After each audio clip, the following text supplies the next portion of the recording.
Well, hi guys, welcome to another episode of TJ's Chainsaw Restoration. Well, it's a beautiful November 27th Monday afternoon, and well, winter hours are in, and we're closed on Mondays at the shop, so only are open Tuesday through Saturday, so it's nice. Got a couple days off on the weekends, but anyway, well, we got a few things to show today.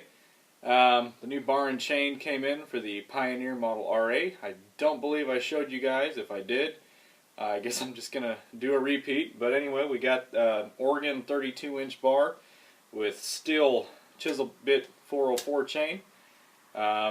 These saws were not fast, but like I said, they had a lot of torque, and it actually pulls this thing pretty darn well.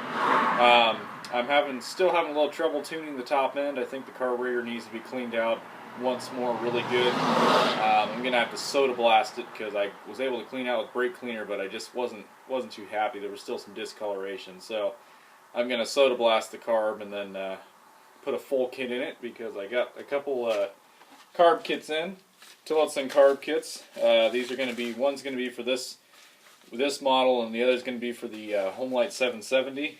These are Tillotson. I don't remember the actual name of the kit as far as the brand. Excuse me, as far as the actual kit number, I think it's like a DG5HL. But as you can see, it comes with everything, including the seat and the needle, a brand new metering lever, all gaskets. So I ended up getting two of them, and I think they're only like $9. But you can find these on eBay, and they're really cheap, and they're the real deal. So yeah, I think it's his eBay name is Pugsley. So Pugley 336. Had a good feedback score, and I'm just happy. I'm happy the seats came with it too, because a lot of them come with just the needle. But if you can get a brand new seat, it helps. I mean, the old ones are normally fine. You can blast them out with the soda blaster and get them all cleaned up, but they're brass, so it's nice to have a new seat. Anyway, with this morning, I went out to my dad's shop and cut out a custom dog or spike for this Pioneer. This one had that big old mill bar on it, if you guys recall. So I went ahead and cut out a spike. It ain't beautiful by any means, but it will be functional, and we're going to go ahead and paint it up. And I think it'll look pretty decent. The one thing I was noticing was this thing was needing a real good spike, and I didn't want to buy one. I decided, well, I did a rough plasma cut, and then I smoothed it up as best I could, and this will do. So, well, that's it on the RA. Just wanted to give you guys that quick update. We will be doing some cutting videos with it as soon as I can get some time and enough decent weather. I do some cutting with it now, but the wood is just saturated right now, so I don't want to be cutting super wet wood, because it really just doesn't. It's just going to make the saw cut right through it, and it's going to just create a big mess.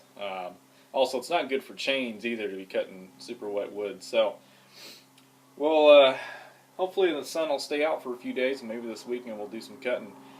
But anyway, we do have some more updates on the Homelite 770 GS. As you can see, we've got a bare case, got it down to the bare minimum, and we have a bare crankshaft. So, luckily, the bearing on this crank is still good.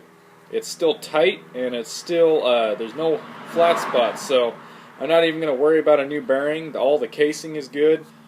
So, we're going to solvent tank this, and then I might soda blast the journals, or the weights, excuse me, to get some of the rust off.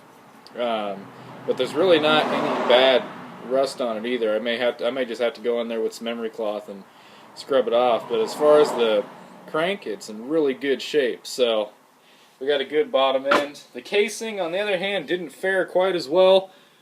As you can see, there's a lot of pitting in there from where the corrosion was, and a lot of pitting back in here. But luckily, the surface for the seal isn't too bad. I might find myself JB welding it a little bit, just to get a little better seal, but I think I'll be okay. And luckily, just gear oil sits here, but I'm going to prime this all up real good. I'll cover these holes. This bearing is actually okay. It just needs some oil put in it at this point. Yes, I know it's a sealed bearing. I'm going to try and see about, there's a bearing place that's not too far from me. It just sounds dry, and it's probably going to be a good idea to replace it, but I may just leave it. Who knows? We'll have to heat the case up on this side here and then knock it out. And then it was the same thing on the where the crank sits. There's a lot of pitting in here, especially on the intake side. As you guys can see, it's just pitted really bad, but luckily none of it made it completely all the way through. So I think we'll be okay. The thing is, I would go for a different case if I could find one. My problem is, being that this is a gear drive stick shift, you don't see these around every day. So, and since the saw is not going to be used all the time, 8 hours a day, 7 days a week, like a logger would, I think we'll be able to get away with it. Yeah, there's a lot of traffic today. So I think we'll be okay. But it's, like I said, I blasted this with the beat blaster, and there's plenty of metal left over. So we're going to get this painted up. As far as the shape of other things, the clutch isn't in too bad a shape. Both springs are in pretty good shape. I'm going to clean this up real good. I need to go and get some solvent and everything. Also, one thing, just to show you guys, I don't know where I put it, but I was able to find, here it is, an original 404 sprocket. Paid somewhat dearly for it, but this is an original 404 sprocket, and that means I will be able to run the bar and chain I've always wanted to run. Here's your stock half-inch pitch, or 7/16 pitch, and here's your 404. There's quite a size difference, but I'm excited I'll be able to run 404 chain with it, because it's commonly available, and it'll be the same chain that's on this. So I'll be putting a 42-inch Oregon bar, 404, and then running this sprocket. Luckily, I do work at an outdoor power equipment shop, and I get chained pretty cheap. So I'm happy about that, because 404 is normally extremely expensive. Chain for 42-inch bar would probably run in the upwards of about $75, and I'll probably get it for $35. So I'm really happy about that. These are rare to find, and there's only been a couple of them floating around on eBay. So anyway, happy to find that. So let's get you guys turned around here, and we'll show you the parts that I got painted up. Alright, well, not a whole lot, but I got the side cover painted all up, and the gas tank painted up. As you can see, it ain't perfect, but you know what? Like I said, I want to be able to use this saw without feeling bad about it. So I haven't been going too crazy. And here's the other parts that are painted up. The side cover, starter cover, tank housing, and all the other miscellaneous parts. So, yeah, we're not too far away. I just placed my parts order with Leon at Leon's Chainsaw Parts and Repair. And should be seeing those parts fairly soon. Let me just show you guys what else we got on the board to blast. I'm going to clean up that side cover and get it painted up, and then blast that flywheel, paint it, and I'm going to just soda blast these gears. I'm not going to sandblast them.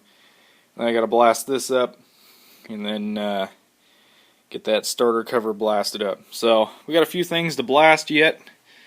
Plenty to do for sure. And I'm going to start tearing this part saw apart, getting the cylinder and piston off of it, and we'll just be waiting for parts at that point. Might work on cleaning up this handle, getting all my nuts and bolts all cleaned up, and then we'll go from there. So anyway, well, thank you guys for watching. Please like, comment, and subscribe to this channel if you want to see more videos on this Homelite build. And I hope you're just as excited as I am to get this thing done. Alright guys, well, that completes another episode of TJ's Chainsaw Restoration. Hope you guys had a great Thanksgiving. Like I said, today's November 27th. Thanksgiving was really good for me, and I hope it was just as good for you. Alright guys, see ya.